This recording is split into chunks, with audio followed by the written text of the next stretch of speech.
UPSC has they make very good prelims paper for that matter. Their paper every year it is unique, every year it has its own USP. I just couldn't take the pressure of those 2 hours that what will happen. It happens with everyone. What will happen if I do not clear? Another year will get wasted. And then I will have to maybe wait for a year, take the examination again.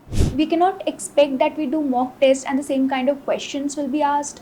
But they do give you a knack of getting to know yourself, what kind of situation happens and the way you perform in that particular situation. I referred basically ma'am's notes.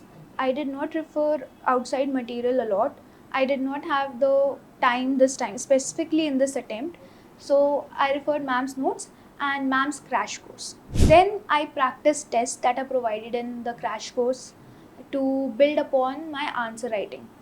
And ma'am also provides a lot of advice related to answer writing in the crash course. And that was the most helpful piece of advice.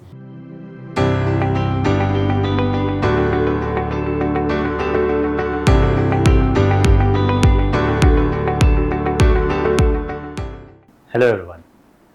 I welcome you all to this particular session, and in this session we have with us Kritika Shukla. Kritika has secured the 123rd rank in her 4th attempt, and Kritika's journey is a very, I would say, a very useful journey from which aspirants can learn a lot about in how they should navigate the UPSC preparation cycle itself. In her 4 attempts, in the first 3 attempts, Kritika found prelims as an obstacle. And we see this repeatedly, that people who do extremely well in the exam at times do find prelims as an obstacle. And we'll talk to her more about this. Kritika is a graduate from the Vellore Institute of Technology, Vellore. And she passed out her schooling from, or did her schooling from the City Montessori School, Lucknow. Now, firstly, Kritika, welcome and thank you for taking out the time for this particular session. Thank you, sir. It's a great pleasure.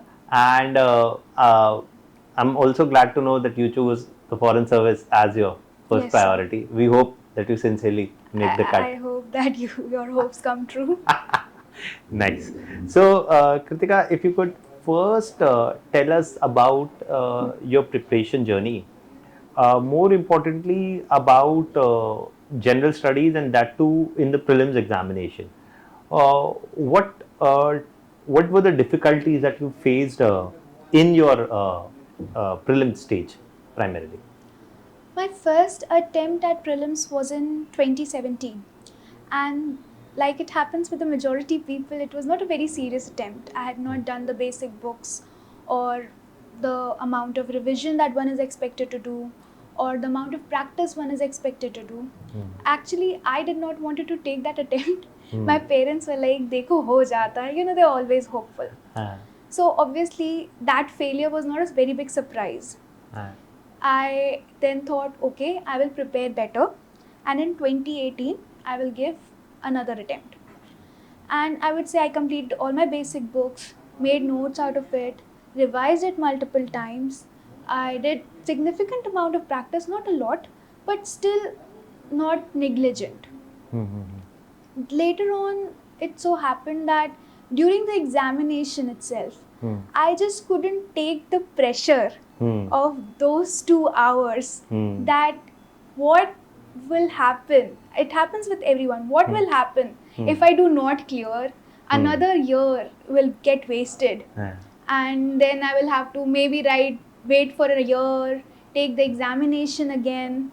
And that pressure really did not so good for me. I would say that I sort of crumbled even in the midst of those 2 hours. That was the biggest mistake that I did over there. Otherwise, my preparation level was pretty good.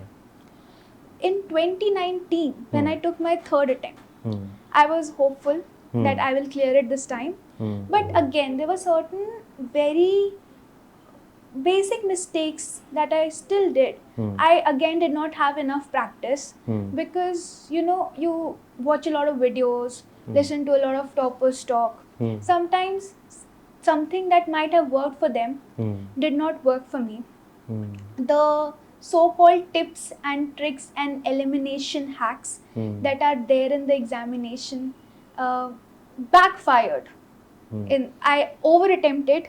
I got a lot of negatives. So how many questions did you attempt in the 2019 attempt? I attempted more than 90 questions, and I would say that more than 50% were wrong. It was a disastrous attempt, and I was, after that attempt, I was pretty devastated. I was actually very sad. I did not get diagnosed with depression, and I really do not want to take mental health as a light subject, that I will say that I was very depressed. But yes, I was definitely very sad, and at that time it definitely seemed like the end of the world. And but somehow I managed to come out of it. I started working again, and that gave me a little bit of confidence. So I think you kind of summed up a lot of things in these couple of minutes. So let's kind of try to break it down one by one. One thing that you're saying is that in your third attempt, which is a good attempt in terms of both preparation. So in fact, in your second attempt, what went wrong was a lot in terms of that you kind of crumbled under the pressure. The tension that कि नहीं होगा तो क्या होगा, पूरा साल खराब हो जाएगा type.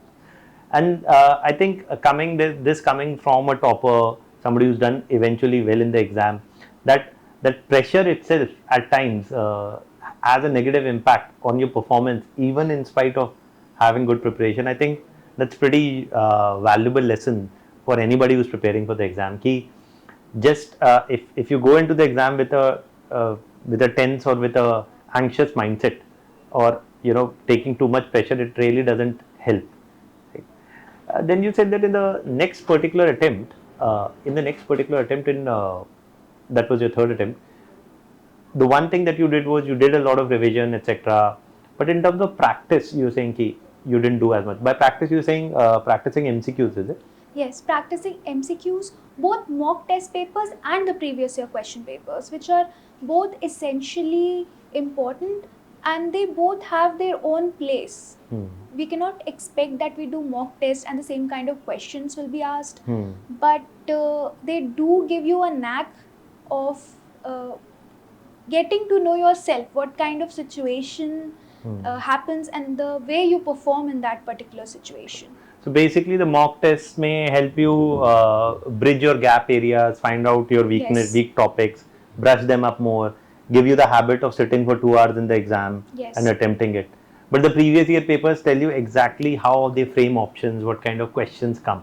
Yes. Because many of the mock tests that students are there, the options that are there in those mock tests are not the kinds which you get in UPSC. UPSC has they make very good prelims paper for that matter. Their paper every year it is unique, every year it has its own USP, and obviously not a lot of coaching institutes can copy that.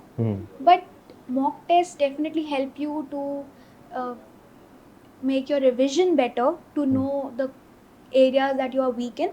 Also tell you the number of questions that one should attempt.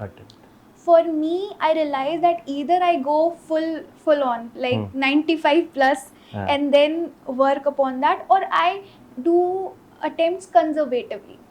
I do let's say around 70-75, and that is what worked for me this time in 2021. I did not attempt more than 74 questions, but most of them were correct, so I could clear the cutoff. And that is what I got by practicing more mocks. I knew that with the level of paper, where I can go right and where I can go wrong. True. So basically what you figured out doing the mocks is how many you should attempt depending on the difficulty level of the paper. Yes. If the paper is on a difficult side, like it was in the last year's case, then you did 74 questions, and that was comfortable enough in terms of good accuracy. Yes. Now, this is also kind of important to talk about, because at times students think that they should attempt only what they know, and they end up under attempting also. Yes. So finding out your golden mean, your Goldilocks zone, कि exactly कितना करना है, उसका एक number नहीं है. It also depends on the difficulty level of the paper, और आपने अपने mock test से what experience you've gathered. Great. So to kind of summarize this, what would be your kind of 2 or 3 important tips or advice for students primarily to tackle the prelims examination? My first advice would be to do the previous year question papers, especially the past 10-year question papers, very thoroughly. You need to know the examples, the various options that are there in the question itself. Most of the times it is seen that the questions are framed from the options itself, and there are a lot of repeated themes in the previous year question paper that are asked year by year, even in this year's paper, even in 2021. Even though people said the paper was unexpected, a lot of repeated themes were asked, and you cannot afford to go wrong on those repeated themes. So that is the number one priority for the prelims examination. The second priority would be revision of your basic books. Everyone knows what are the basic books in the market for polity, modern history, and you don't need to do anything special related to those subjects. Just keep on revising those books and make sure that if a question comes from those books itself, you should not attempt those questions incorrectly. The fourth would be practice. You should practice a lot of mocks, but that also depends on your capacity. Your strategy has to be very tailor made. I attempted more than 60-70 mocks this time, and I realized which questions I should attempt. The common strategy in the market is that if you're confused between two options, you should definitely attempt that question.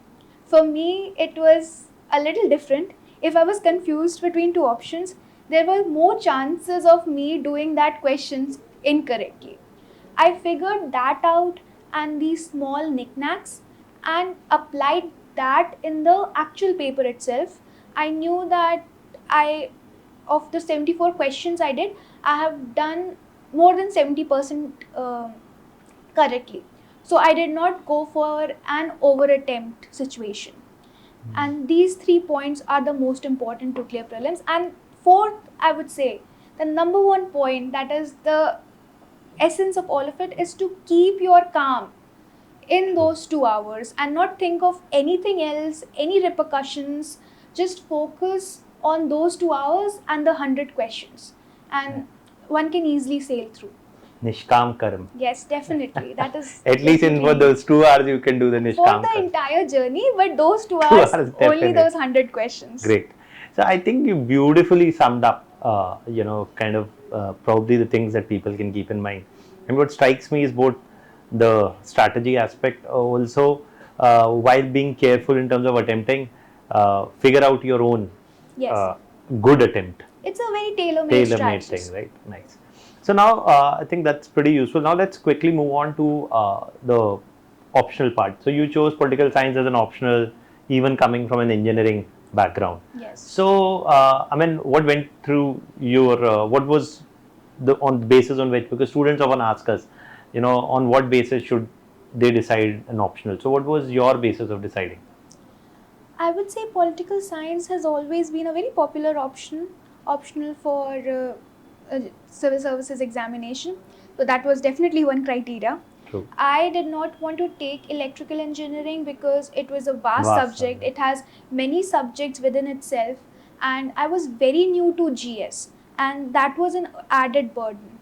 I was never very good at humanities subject when I was in school. That is why I took sciences, and I did not even understand basic civics for that matter. So taking an engineering optional with GS would not work for me. I actually tried for a few months, and I really couldn't bear with both those things. So that is one reason primarily why I took political science. Then the nature of the subject itself, that also attracted me a lot. The various Western philosophies, the international relations portion of it, because I was interested in getting into the foreign services. I thought that it would be a good opportunity to study those subjects.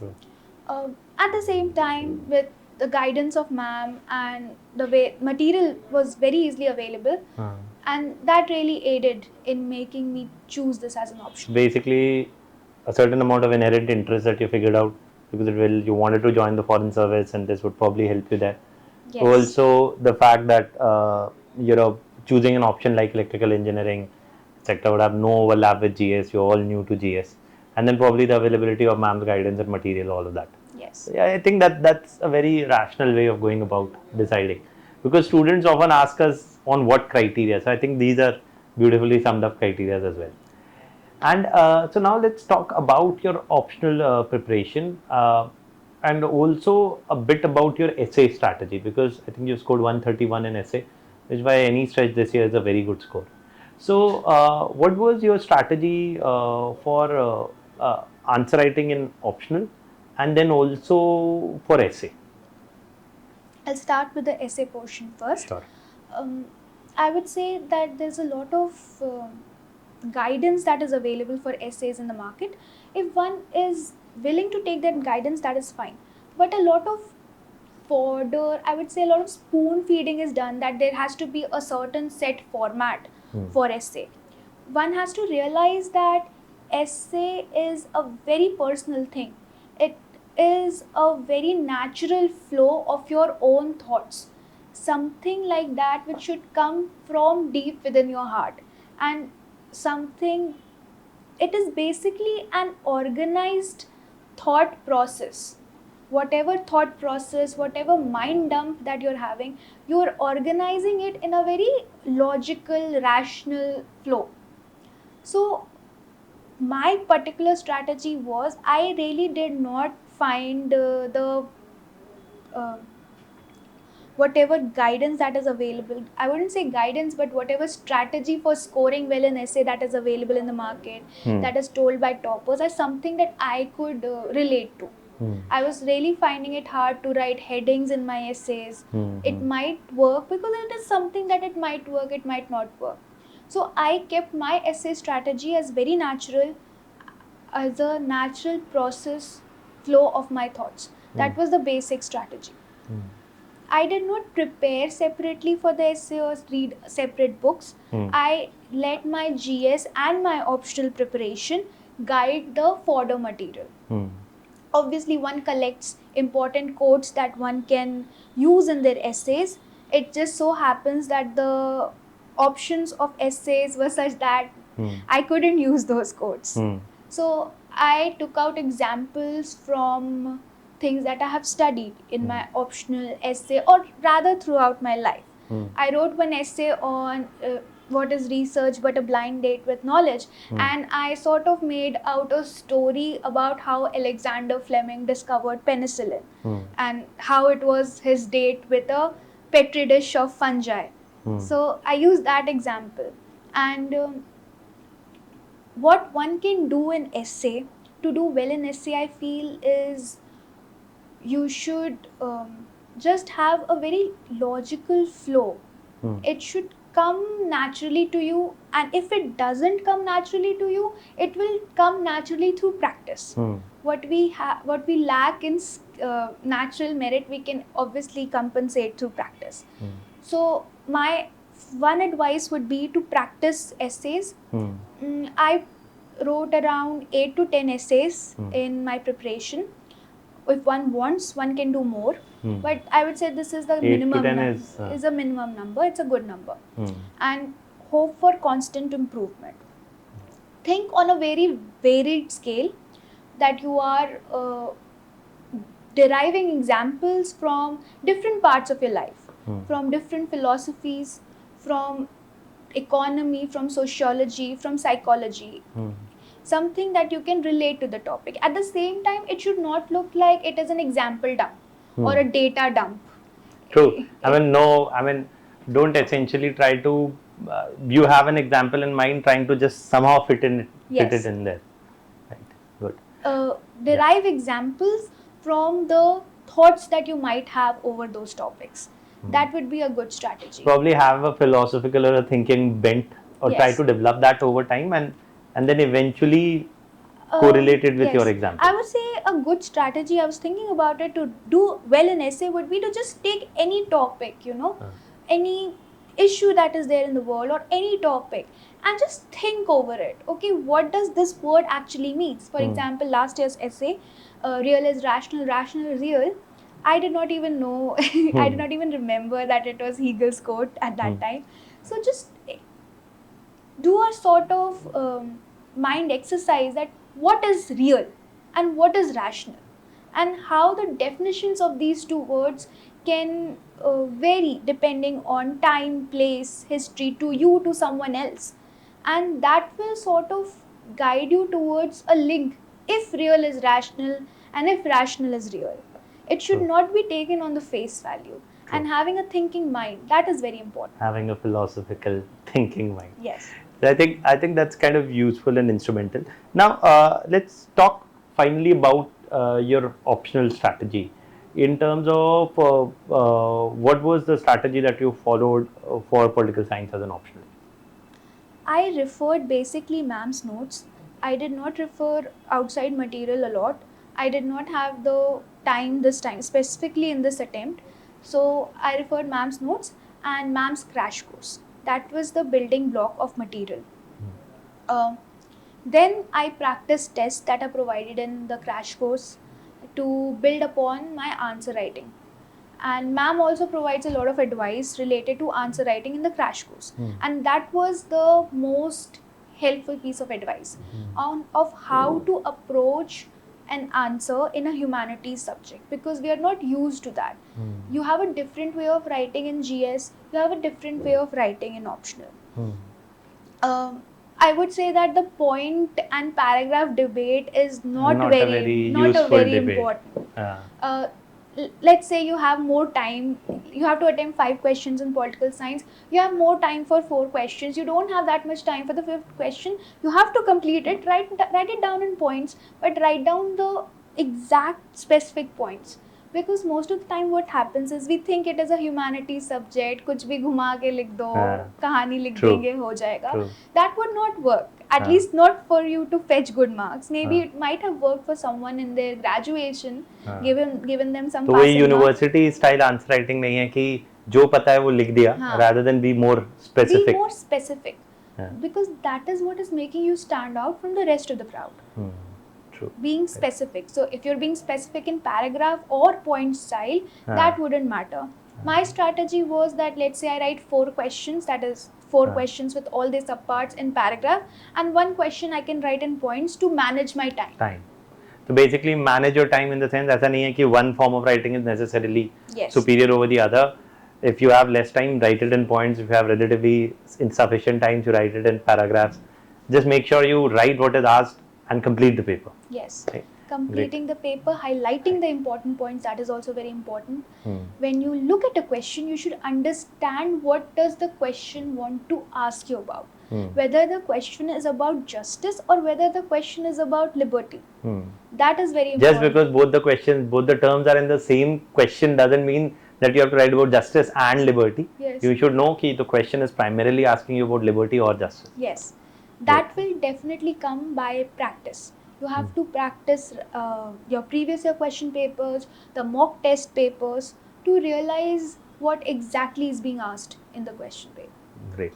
I think you've thrown a lot of light in terms of how one needs to be more precise in terms of both answer writing for optional, for probably essay, develop or try to at least develop a more thinking mind. Yes, and for prelims and perhaps for the whole examination journey, if you can do nishkam karm. That is very important for every aspect of life. Most of the times we are more worried about the result than we are worried about the kind of effort we are putting to get the desired result. True. So I hope your nishkam karm does result in eventually I really hope so. the result of your choice as well. So thank you, Kritika. Thank you for taking out the time, and it was a pleasure meeting you. Thank you. It was a pleasure.